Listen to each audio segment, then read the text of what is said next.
Iniciem el programa visitant l'escola La Rosella de Viladecavalls per conèixer dues activitats singulars a aquest centre. Els mestres de l'escola van decidir aquest any aprofundir una mica més sobre la informàtica i la tecnologia amb la realització de diferents tallers. Entre ells, es vol donar una primera introducció al món de la robòtica.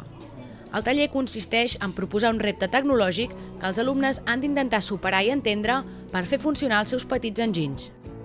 Diguéssim que el que pretenem és introduir-los en el món de la tecnologia. I per fer-ho més proper, el que pretenem és utilitzant un programa que es diu l'Scratch i que permet entendre per què, donant unes ordres, la resposta en uns aparells són d'aquesta manera. Aquest any vam decidir treballar la informàtica a base de tallers. I llavors una de les opcions era el taller de robòtica, no? Fer una petita introducció, més que res que sigui una mica lúdica per ells també, que els hi agradi i que puguin fer una mica de muntatge a partir d'aquí. És una iniciació, un nivell molt bàsic. És una introducció només perquè és un taller. És un taller que té una durada em penso que són unes 10 sessions i es fa amb els nens més grans de l'escola, amb els nens de 6è. Llavors es divideixen les dues classes que tenim en 3 grups, de manera que tots fan alguna activitat que tingui a veure amb la competència digital. Una d'elles és la robòtica. Els hi proposa un repte amb unes ordres ja donades. Llavors el que ells han de fer, tal com si fos un puzzle, és encaixar-les per aconseguir que aquella maquineta, que aquella palanca funcioni. Per exemple, que heu vist, estaven fent un jugador de bàsquet, doncs simplement una palanca moguda per un motor. Doncs és aquesta la intenció. A banda d'aprofundir en la tecnologia, la robòtica ajuda a millorar altres aspectes educatius. Per exemple, els infants han de ser creatius a l'hora d'imaginar les ordres que han de donar al seu robot perquè executi els moviments indicats. També, amb la programació, s'ajuda a que els alumnes estructurin el seu pensament, un fet que beneficia a la resta d'àrees de l'ensenyament. A més, els nens i nenes de 6è s'estan introduint en un món cada cop més present a la seva vida, com és la tecnologia, i que a secundària compta amb una matèria específica. Primer motiu perquè estem dotats de tecnologia, els nanos toquen aparells, doncs la robòtica pot que ens ajudi a establir un vincle, a conèixer, a saber per què, a poder després, com que l'entenc una mica més, utilitzar-la de millor forma.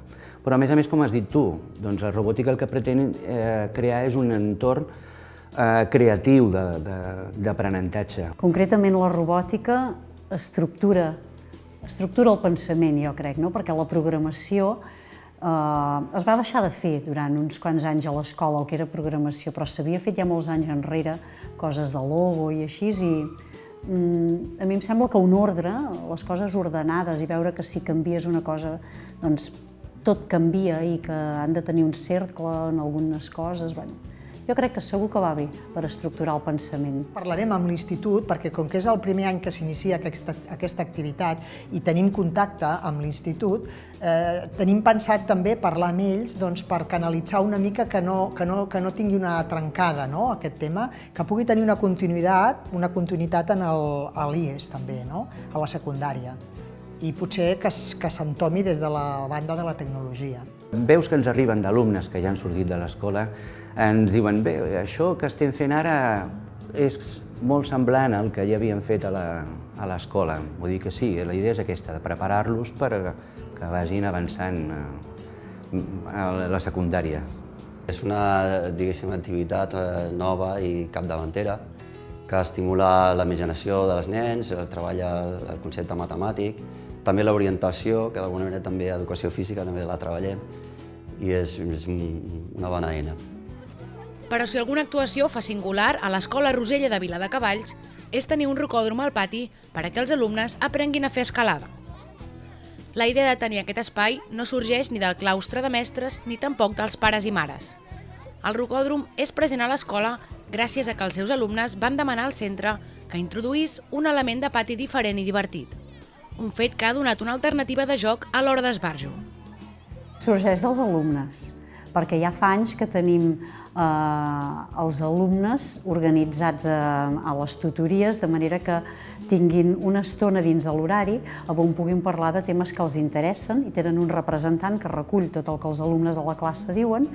Aquests representants fan unes reunions mensuals, que són les reunions de delegats, i en allà un dels temes que va sorgir l'any passat era el pati. Algun dels grups, els més grans, van proposar que perquè no hi havia un rocòdrom a l'escola, en el pati, com un espai per gaudir, perquè teníem el tobogan, altres eines de pati.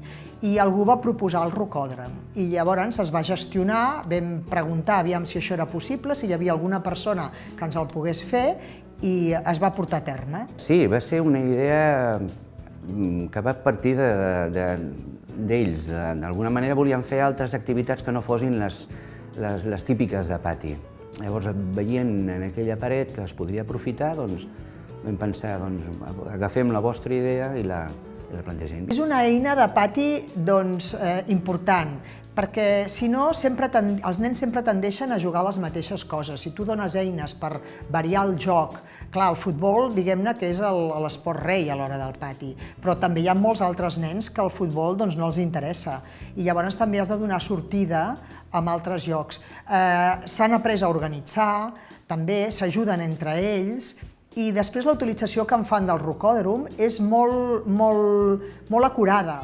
Però a banda de ser un element de pati, el rocòdrom també s'ha convertit en una eina educativa excel·lent.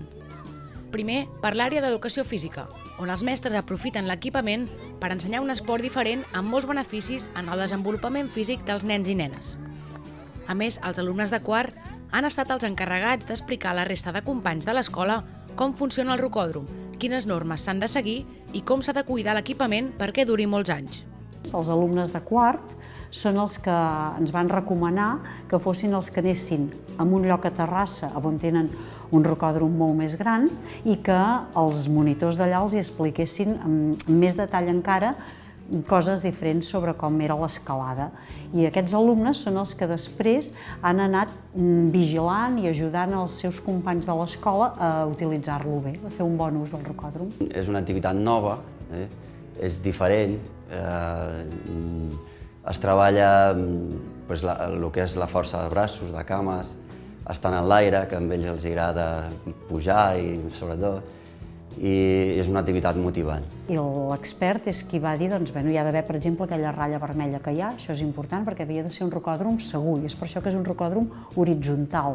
No és tan important l'alçada, sinó que els alumnes tenen aquesta habilitat, però es mouen horitzontalment perquè no sigui perillós. Fabulós perquè treballa, diguéssim, d'alguna manera harmònicament totes les parts del cos, els braços, les cames, treballes l'equilibri, treballes la flexibilitat, el de tenir que desplaçar-se amb les cames, treballa la coordinació, treballa la imaginació, la intel·ligència per passar d'un costat a l'altre, vull dir que és molt complet.